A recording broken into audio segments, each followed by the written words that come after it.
Bonjour à tous, c'était Sonospo, quand allez-vous? Moi ça va très bien. Donc aujourd'hui, vidéo super cool. Aujourd'hui, je vais vous montrer comment installer WordPress sur votre Raspberry Pi. Vous allez voir, c'est super simple. On va utiliser les consignes qui sont écrites ici sur le www.raspberrypi.org/learning/lamp web server with WordPress/worksheet.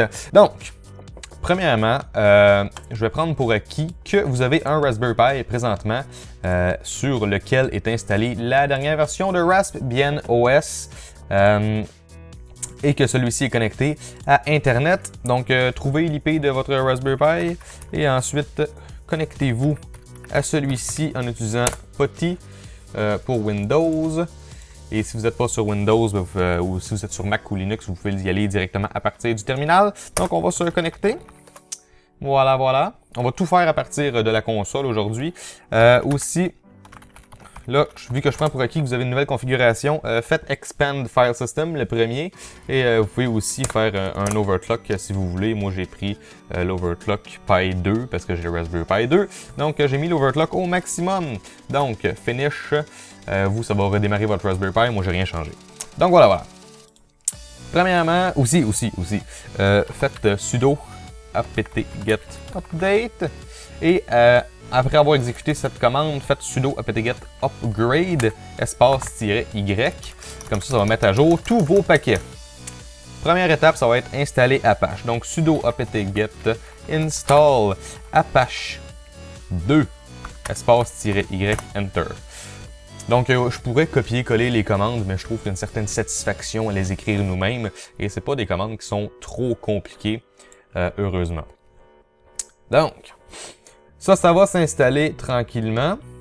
Voilà, donc notre serveur Apache est installé. Donc là, si j'ouvre un onglet sur mon navigateur et que je vais sur 192.168.1, donc l'IP de mon Raspberry Pi, quand je clique là-dessus, ça va dire « It works ». Puis ça, c'est la page de défaut de notre serveur en ce moment.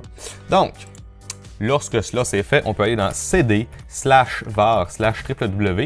Et si je fais ls, on voit qu'on a index.html en bas. Donc si on fait sudo nano index.html, ça va nous ouvrir l'éditeur. Et si je marque au lieu de it works, par exemple, oups, j'ai enlevé un chevron. Si je marque allô les amis, que je fais CTRL X, Y et Enter, lorsque je vais rafraîchir mon navigateur, regardez bien, allô les amis! Donc voilà, ça prouve que c'est notre serveur qui affiche cette page. Alors, maintenant que ça c'est fait, ce qu'on va faire, c'est on va installer PHP. Donc pour faire ça, on va faire sudo apt-get install PHP 5 espace lib apache 2 mod-php 5 espace-y. C'est vraiment quelque chose, il y a une satisfaction à les écrire nous-mêmes, les commandes, je trouve ça tellement plus cool. Donc alors, on a installé PHP. Fantastique. Maintenant, ce qu'on va faire, c'est qu'on va écrire sudo nano index.php cette fois-ci, donc pas .html, on va faire un fichier PHP dans lequel on va écrire des choses que, tu sais, j'ai fait un exemple tantôt. Copier. Et voilà. Donc, on va faire un copier-coller. Donc, essentiellement, ce que ce code PHP va faire, c'est ça va écrire en haut « Allô les amis », ça va sauter une ligne et ensuite, ça va écrire la date et l'heure. Donc, aussi simple que ça, et ça va créer des informations sur notre version de PHP. Donc, on va faire CTRL X, Y, Enter. Donc, maintenant, si on fait ls, on peut voir qu'on a index.html et index.php. Donc, ce qu'on va faire, c'est sudo rm index.html. Donc, si on fait ls, maintenant, il reste juste index.php. Et là, quand on va faire rafraîchir là-dessus, ça nous affiche « Allô les amis », l'heure en temps réel. En temps réel, non, l'heure à laquelle on est atterri sur la page, plutôt. Et on a notre version PHP. Donc, ça prouve que notre PHP fonctionne. Maintenant qu'on a notre serveur Apache et qu'on a notre PHP, on va installer MySQL. Donc ça, c'est ce qui va nous permettre d'avoir des bases de données. Donc ce qu'on va faire, c'est sudo apt-get install mysql-server espace php 5-mysql espace-y. Donc ça, le espace-y, c'est que des fois, quand on installe quelque chose, en s'installant, ça va nous demander, voulez-vous faire ça ou pas? Puis là, il faut écrire soit Y, soit N, donc Y pour yes et N pour no. Et en faisant -Y, ben, -Y, ça va faire automatiquement le yes. Donc, ça nous demande d'entrer un mot de passe. Donc, je vais prendre 1, 2, 3, 4, 5, 6, 7, 8, 9. Et ça va nous demander de le répéter. Voilà, voilà. Alors maintenant que tout ça s'est installé, on va pouvoir télécharger WordPress. Mais avant de faire ça, on va prendre possession du dossier www. Donc pour faire ça, on va faire sudo chown et ensuite on va écrire py, espace, enter. Donc là, on a pris possession de ce dossier-là en tant que l'utilisateur py. Ensuite, on va vider le dossier, donc sudo rm espace étoile, enter. Donc là, on n'a plus rien dans notre dossier. Comme on peut voir, on n'a plus le fichier index.php. Et on va faire wget http wordpress.org/latest.tar.gz. On fait Enter, ça va télécharger la dernière version de WordPress pour nous dans une archive tar.gz qui est vraiment très facile à décompresser. Vous allez voir ça dans pas bien long. Maintenant que ça c'est fait, on va faire tar et ensuite on fait xzf latest.tar.gz Enter. Maintenant, ça va avoir décompressé notre archive. Mais là, on va faire mv WordPress barre oblique étoile. Oups. Barre oblique étoile espace point. Excusez-moi. Et maintenant, on va faire rm-rf WordPress latest.tar.gz. Voilà, voilà. Fait que là, on a tous nos fichiers WordPress qui sont là, mais notre archive, par exemple, elle n'est plus là. Donc là, théoriquement, si on se rend sur notre Raspberry Pi, on devrait voir des trucs en lien avec WordPress. Donc voilà, on voit les trucs de WordPress, mais avant, il faut qu'on aille configurer notre base de données. Donc pour faire ça, on va aller dans mysql-u root espace-p, Enter, ça va nous demander le mot de passe de notre base de données. Enter, voilà, voilà. Donc, dans cette fenêtre-là, ce qu'on va faire, on va écrire create database WordPress, point virgule. Maintenant que ça c'est fait, on va faire CTRL-D.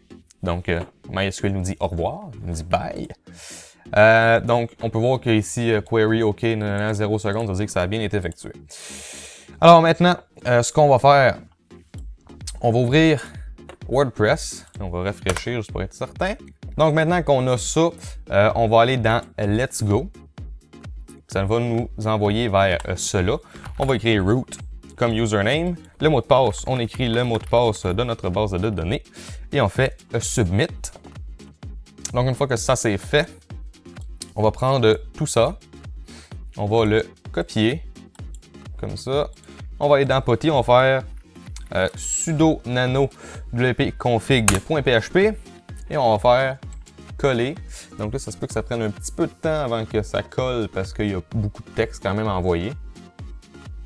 Donc voilà. Maintenant que ça, c'est copié, on va faire CTRL-X, Y, Enter. Maintenant, on va retourner dans WordPress et on va faire Run the install. Et normalement, ça devrait marcher. Voilà. Donc, site title, Telesonos Pro, par exemple.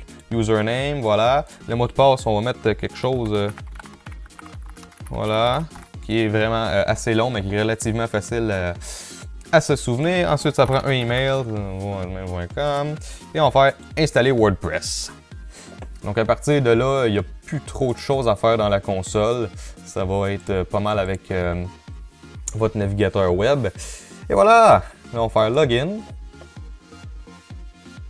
Donc, Telesonos Pro, mon password, login. Donc, vous, il sera sûrement pas là. C'est que tantôt, j'ai fait la manip pour planifier le tutoriel, n'est-ce pas? Et voilà. votre site web est prêt. Donc, si vous voulez, vous pouvez aller dans Apparence, Thèmes, vous pouvez télécharger des thèmes, vous pouvez télécharger des plugins et tout. Et bon, par exemple, si je veux activer ce plugin-là, je fais Activer. Donc ça va s'activer. On voit que ça travaille encore un petit peu en haut, là. Bon, voilà. Donc, est-ce qu'il est activé? Non, je veux que tu l'actives. Fuck. OK, nouveau thème activé. Ah, voilà. Là, ça a marché.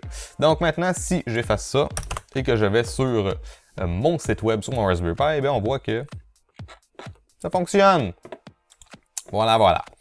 Donc, maintenant, vous savez comment installer WordPress sur votre Raspberry Pi. Vous pouvez ajouter des plugins et tout, comme que je disais tantôt. Vous avez toutes les fonctionnalités de WordPress, tout simplement. Donc, comme vous pouvez voir, c'est vraiment des manipulations qui sont faciles à faire. Il faut juste suivre le tutoriel, tout simplement. Et bien, vous allez voir, ça va marcher vous aussi. Donc là, c'est sûr qu'en ce moment, c'est pas pratique parce que pour accéder à votre site internet, il faut écrire ça dans votre navigateur. Mais les gens qui sont pas sur votre réseau, genre vos amis, quand ils sont chez eux, ils vont devoir écrire votre IP public en haut. Et c'est pas plus élégant. Donc, déjà, avec votre routeur, il faut que vous fassiez du port forwarding pour dire au routeur sur le Raspberry Pi qui a cette IP-là et à ce port-là, qui est sûrement le port 80 pour Apache. Je corrigerai au pire, là. Donc, pour ce port-là et cette IP-là, je veux que tu mettes ça sur l'IP public pour que tout le monde puisse y accéder. Donc, quand le port forwarding est fait, là, après ça, il va falloir aller associer un URL à cette IP public-là. Et comme je vous disais tantôt, je vais mettre des liens pour vous expliquer comment faire ça en attendant que je fasse une vidéo complète là-dessus. Parce que la vidéo dure déjà assez longtemps en ce moment. Donc, j'espère que vous avez apprécié ce tutoriel.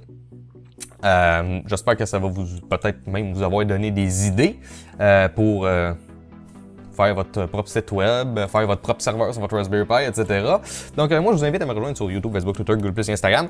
Et laissez un j'aime si vous avez aimé la vidéo. Laissez un commentaire si vous avez des suggestions, des commentaires, etc. Bref, les commentaires, vous savez comment ça fonctionne. Donc moi, je vais vous dire à la prochaine pour une autre vidéo. Ciao tout le monde!